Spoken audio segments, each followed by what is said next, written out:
Hello दोस्तों, आप सभी का ऑल अबाउट सोशियस में स्वागत है। और ये समाजशास्त्र की एमसीक्यू सीरीज़ है और इसमें हम लोगों ने पिछली बार एक क्वेश्चन अटेम्प्ट किया था जिसको मैंने बोला था कि इसको आप लोग खुद सॉल्व करके और बताइएगा कि इसका करेक्ट आंसर क्या है।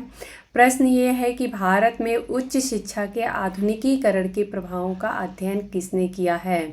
तो इसका जो करेक्ट आंसर है वो है एस.एल. शर्मा। ये आप लोग ध्यान रखिएगा। अब आज से हम लोग जो प्रश्न प्रारंभ किए हैं इसमें हम लोग जो 10 प्रश्न हैं इसको मुख्यतः हम लोग फोकस करेंगे भूमिका और परिस्थिति पे और उसी से संबंधित 10 प्रश्नों पे हम लोग डिस्कस करेंगे। पहला प्रश्न है कि सूची 1 को सूची 2 से सुमेलित कर सही उत्तर का चयन कीजिए। यहाँ पे कुछ कॉन्सेप्ट्स दिए गए हैं, अवधारणाएं हैं और लेखक हैं। भूमिका ग्रहण, भूमिका परांगमुखता, भूमिका पुंज, दुरावस्था। R.K. Merton, Herbert Mead, Durkheim, Erving Goffman. यहाँ पे सबसे पहले हम लोग पहला ही बहुत ही इजी है, हम लोग इसको मैच करेंगे। भूमिका ग्रहण ये हर्बर्ट मीड से संबंधित है। भूमिका परांगमुखता जो है ये इरविंग गॉफमैन से संबंधित है। भूमिका पुंज जो है R.K. मर्टन से संबंधित है और दुरावस्था जो है ये दुर्खीम से संबंधित है। अब हम लोग इसको मैच कर लेते हैं। तो ए का 2 है, ए का 2, इसमें एक ही ऑप्शन हमें मिल रहा है तो अभी तो ज़्यादा इजी हो गया हम लोगों को मैच करने में। भूमिका परांगमुखता जो बी है, बी का 4 हो गया तो बी का 4, सी का 1 और डी का 3 हो गया। ओके, नेक्स्ट क्वेश्चन हम लोग देख लेते हैं। अगला प्रश्न है कि लिंग, आयु तथा जाति ये सभी उदाहरण हैं। तो लिंग, आयु, जाति ये सभी किसके उदाहरण हैं? अर्जित परिस्थिति के, प्रदत्त परिस्थिति के, जैविक परिस्थिति के या फिर सांस्कृतिक परिस्थिति के। इसमें जो करेक्ट आंसर है वो है प्रदत्त परिस्थिति के, क्योंकि जो लिंग होता है, आयु होती है और जाति होती है उसको हम चेंज नहीं कर सकते हैं। अगर हम मान लेते हैं कि कोई अगर बालक है वो अगर 10 वर्ष का है तो वो 11 वर्ष का होगा ही होगा, फिर अगला उसका 12 वर्ष का होगा ही होगा। वो उसको चेंज नहीं कर सकता है कि 10 साल से वो 9 साल का हो जाए या फिर 10 साल से अचानक ही 30 साल का हो जाए, तो ऐसा नहीं हो सकता है। वहीं पे लिंग की बात करें तो चाहे वो पुल्लिंग की बात करें, स्त्रीलिंग की बात करें, तो इस तरीके से जो लिंग है वो चेंज नहीं होता है। ये हमें प्रदत्त परिस्थिति के रूप में देखने को मिलता है। जाति जो है जन्म के साथ ही निर्धारित हो जाती है। तो ये तीनों के तीनों जो हैं वो प्रदत्त परिस्थिति के उदाहरण हैं।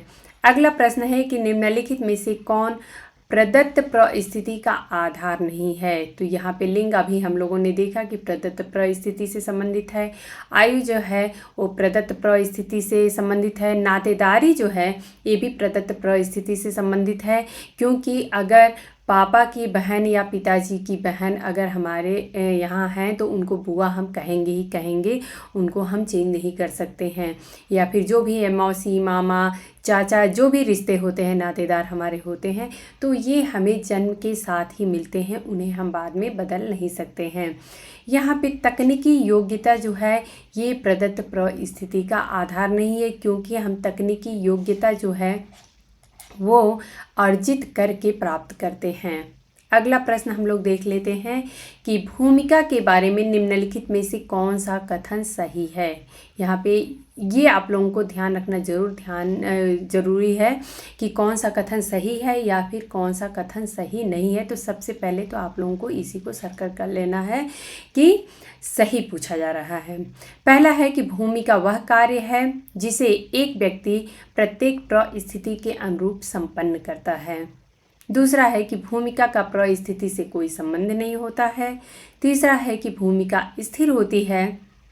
और चौथा है कि भूमिका के निर्वाह से समाज में प्रवाह, समाज में, यहाँ पे थोड़ा सा मिसटाइपिंग हो गया है, प्रकार्यात्मक आवश्यकता पूरी होती है। तो ये यहाँ पे प्र है, आप लोग ध्यान रखिएगा। ये वाह जो है कट कर दीजिए, मैं यहाँ पे रुकिए क्लियर कर देती हूँ।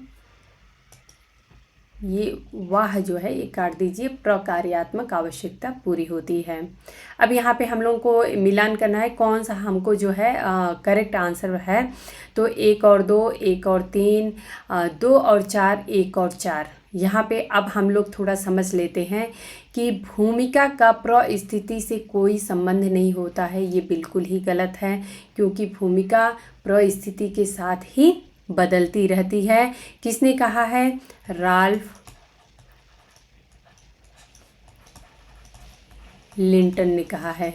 इन्होंने कहा है कि जो भूमिका होती है वो परिस्थिति का गत्यात्मक पहलू है। तो यहाँ पे भूमिका का परिस्थिति से कोई संबंध नहीं है, ये रॉन्ग हो जाता है। और भूमिका स्थिर है, यहाँ पे इसी कथन से ये भी रॉन्ग हो जाता है कि भूमिका परिस्थिति का गत्यात्मक पहलू है, अर्थात भूमिका जो होती है वो परिस्थिति के अनुसार परिवर्तित होती रहती है। तो इस प्रकार से ये दोनों कथन जो हैं ये हमें गलत दिखाई दे रहे हैं।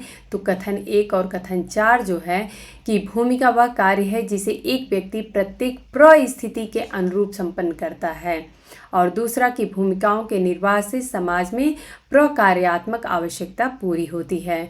तो 1 और 4 जो कथन है ये करेक्ट है। अगला प्रश्न है कि एक जनजातीय समाज में व्यक्ति की परिस्थिति का निर्धारण होता है। जनजातीय समाज की यहाँ बात हो रही है। तो जनजातीय समाजों में परिस्थिति का निर्धारण किसके द्वारा होता है? कुल सदस्यता द्वारा, व्यवसाय द्वारा, धर्म द्वारा, क्षेत्र द्वारा। तो यहाँ पे जो करेक्ट आंसर है वो है कुल सदस्यता द्वारा। कोई भी जनजातीय समाज है उसमें जो व्यक्ति है तो वो किस कुल से संबंधित है, इससे परिस्थिति का निर्धारण होता है। अगला प्रश्न है कि परिस्थिति से अभिप्राय क्या है? आखिर में परिस्थिति कहते किसे हैं? तो परिस्थिति एक सामाजिक पद होता है, या फिर एक कार्य होता है, या फिर अधिकार तथा कर्तव्य का बोध होता है, या फिर ए और बी अर्थात सामाजिक पद और कार्य दोनों होते हैं। तो इसमें करेक्ट आंसर जो है वो है सामाजिक पद।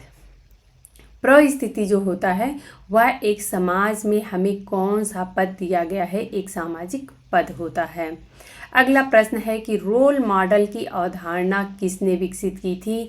तो इसका करेक्ट आंसर है मर्टन। रोल मॉडल की अवधारणा मर्टन ने विकसित की थी। अगला प्रश्न हम लोग देख लेते हैं कि निम्नलिखित में से अर्जित परिस्थिति का कौन सा उदाहरण है।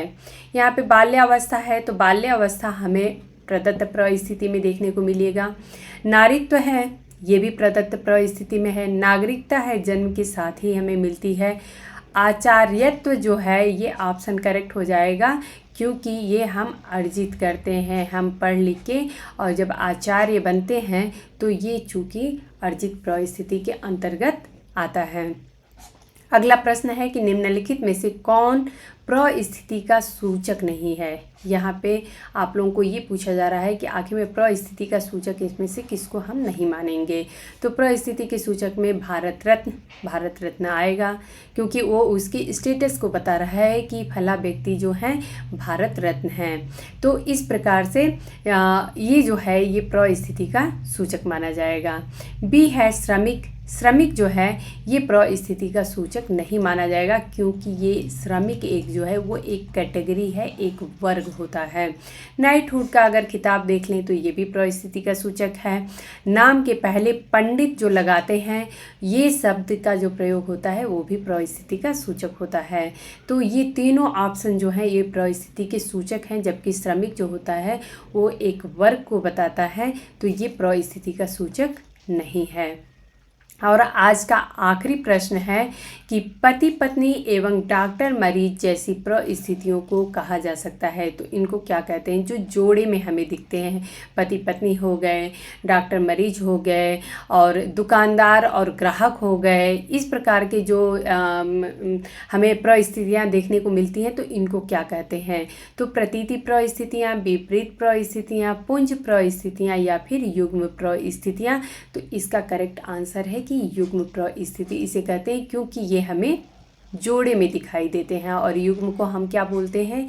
दो का जोड़ा होता है उसी को हम युग्म बोलते हैं। तो इससे आप लोग ध्यान रखिएगा कि जोड़े में चूंकि ये हमें दिखाई देते हैं इसलिए इन्हें युग्म परिस्थिति कहते हैं। उम्मीद है दोस्तों कि आज के जो क्वेश्चन थे वो हालांकि बहुत ही इजी हैं परिस्थिति और भूमिका से संबंधित, लेकिन ये प्रश्न जो होते हैं ये एग्ज़ाम में बहुत ज़्यादा कंफ्यूज कर देते हैं। तो आज के जितने प्रश्न थे वो भूमिका और परिस्थिति से ही संबंधित थे, और उम्मीद है कि आज का लेक्चर आप लोगों को पसंद आया होगा। अगर पसंद आता है तो आप लोग लाइक किया करिए, कमेंट करके बताया करिए, अपने दोस्तों में शेयर करिए। धन्यवाद।